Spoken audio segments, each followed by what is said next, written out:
Taste the Daily. Chennai உயர்நீதிமன்ற உத்தரவின் பேரில் சிஎம்டிஏ நிர்வாகம் மற்றும் ஆம்னி பேருந்து உரிமையாளர்களிடையே பேச்சுவார்த்தை நடைபெற்றுள்ளது.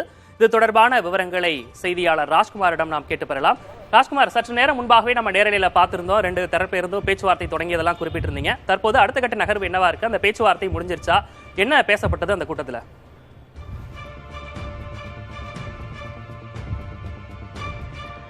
விக்னேஷ், ஆம்னி பேருந்து உரிமையாளர்கள் தமிழக அரசுடன் பேச்சுவார்த்தை நடத்தியிருக்கிறார்கள். 2 மணி நேரம் இந்த பேச்சுவார்த்தை சிஎம்டியினுடைய உறுப்பினர் செயலர் அன்சுல் மிஸ்ரா மற்றும் போக்குவரத்து துறையினுடைய ஆணையர் சண்முக சுந்தரம் தலைமையில் நடைபெற்றதில் பேருந்து உரிமையாளர் சங்கத்தினுடைய நிர்வாகிகள் கலந்து கொண்டார்கள். ஏற்கனவே மிக முக்கியமாக 2 கோரிக்கைகள் முன்வைக்கிறார்கள். அதாவது கடந்த மாதம் ஜனவரி 24ஆம் தேதிக்கு பிறகு ஆம்னி பேருந்துகள் அனைத்தும் கிளாம்பாக்கம் பேருந்து நிலையத்திலிருந்து இயக்க வேண்டும் என்ற அரசினுடைய உத்தரவுக்கு கால அவகாசம் வேண்டும் என்று ஆம்னி பேருந்து உரிமையாளர்கள் கேட்டிருந்தார்கள்.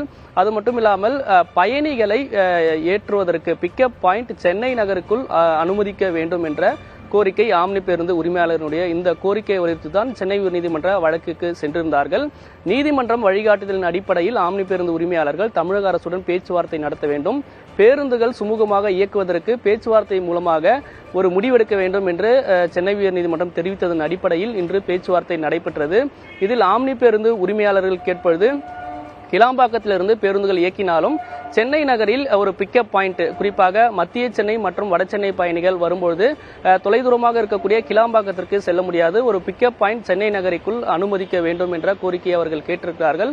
அது மட்டும் இல்லாமல் பேருந்துகள் முழுவதுமாக கிளாம்பாக்கத்திலிருந்து சென்று இயக்குவதற்கு ஒரு கால அவகாசம் வேண்டும் என்று ஆம்னி பேருந்து உரிமையாளர்கள் இன்று பேசியிருக்கிறார்கள். அதே போன்று பேச்சுவார்த்தையில் ஈடுபட்ட சிஎம்டியினுடைய உறுப்பினர் செயலாளர் அன்சுல் மிஸ்ரா மற்றும் போக்குவரத்து ஆணையர் எந்த இடத்தில் ஒரு பிக்கப் பாயிண்ட் வேண்டும் என்று இன்று பேச்சுவார்த்தையில் கேட்டிருக்கிறார்கள்.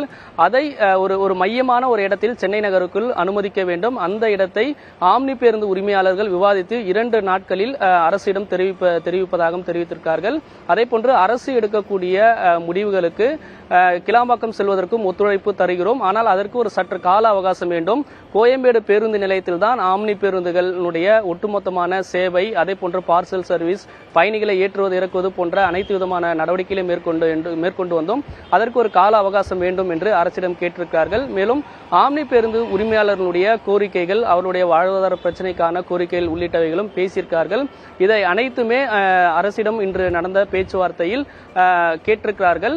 இதை போக்குவரத்துறை அமைச்சரிடம் கலந்து ஆலோசித்து உரிய முடிவு எடுக்க இருப்பதாகவும், அடுத்த நீதிமன்றத்தில் இது வழக்கினுடைய விசாரணை வரும்பொழுது தமிழக அரசு எடுக்க இருக்கக்கூடிய நடவடிக்கைகள் குறித்து தெரிவிக்க இருப்பதாகவும் தெரிவித்திருக்கிறார்கள். இன்று நடைபெற்ற பேச்சுவார்த்தை சுமூகமாக நடைபெற்றதாகவும், ஆம்னி பேருந்து உரிமையாளருடைய கோரிக்கைகள் அனைத்தும் கேட்கப்பட்டிருப்பதாக ஆம்னி பேருந்து உரிமையாளர்கள் தெரிவித்திருக்கிறார்கள். இதில் மிக முக்கியமானது, சென்னை நகரில் பயணிகளை ஏற்றுவதற்கு அனுமதிக்க வேண்டும், அது அரசு கொடுக்கக்கூடிய வரைமுறைக்கு உட்பட்டு நாங்கள் செயல்பட இருக்கிறோம், எனவே அதற்கு மிக முக்கியமாக அனுமதிக்க வேண்டும் என்றுதான் ஆம்னி பேருந்து உரிமையாளர்களும் தெரிவித்திருக்கிறார்கள். அதன் அடிப்படையில் பேச்சுவார்த்தை நடந்து முடிந்திருக்கிறது. இனி அடுத்த கட்டமாக போக்குவரத்துறை அமைச்சர் இதில் முடிவெடுக்க இருப்பதாகவும், மேலும் இன்று நடைபெற்ற இந்த பேச்சுவார்த்தையினுடைய நடவடிக்கைகள் குறித்து நீதிமன்றத்தில் தெரிவிக்க இருப்பதாகவும் அரசு தரப்பிலிருந்தும் சொல்லப்படுகிறது. விக்னேஷ், இன்று நடந்த அந்த பேச்சுவார்த்தை சுமூகமாக நடைபெற்று முடிந்திருக்கிறது. அடுத்த கட்ட நகர்வு அரசு என்ன நடவடிக்கை எடுக்கும் அப்படின்றத நம்ம பொறுத்திருந்து பார்க்கலாம். தற்போதைய விவரங்களை வழங்கியமைக்காக நன்றி ராஜ்குமார்.